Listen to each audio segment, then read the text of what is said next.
আসসালামু আলাইকুম, cook with love পেজে আপনাদের স্বাগতম। বিকালবেলা বাচ্চাদের আবদার মিটাতে বাসাতেই তৈরি খুব ঝটপট পটেটো ওয়েজেস রেসিপি নিয়ে চলে এসেছি আজকে। প্রথমেই আমি এখানে কিছু বড় সাইজের আলু নিয়ে নিয়েছি এবং খুব ভালো করে ধুয়ে নিচ্ছি। এরপর এগুলো খুব ভালো করে ছিলে নিচ্ছি। এখন এগুলো সাইজ করে নিচ্ছি পিস পিস করে। একটু বড় বড় পিস করব। পটেটো ওয়েজেসের পিসগুলো একটু বড় বড় হয়।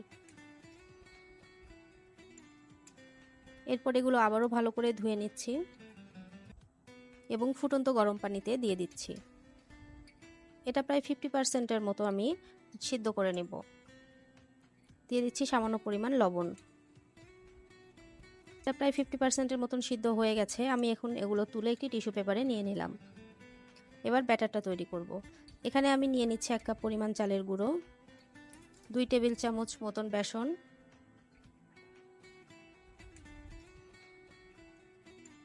1 চা চামচ বেকিং পাউডার, 1 চা চামচ হলুদ গুঁড়ো, 1 চা চামচ মরিচ গুঁড়ো,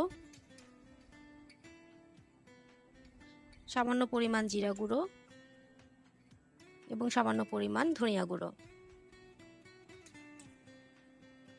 এরপরে দিয়ে দিচ্ছি 1 টেবিল চামচের মতন আদা রসুনের পেস্ট।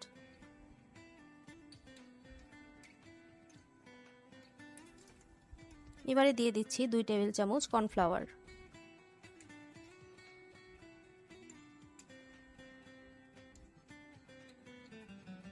দিয়ে দিচ্ছি পরিমাণ মতো লবণ।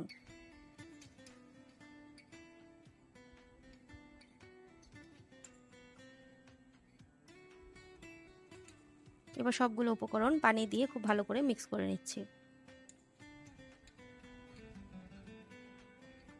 যে ব্যাটারটা রেডি হয়ে গেছে।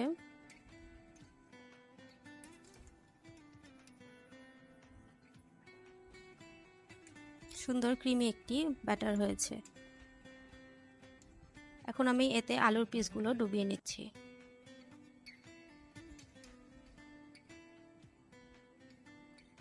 এবং তেলে ভেজে নিব। এভাবে সবগুলো আলু ব্যাটারে চুবিয়ে তেলে ভেজে নিব।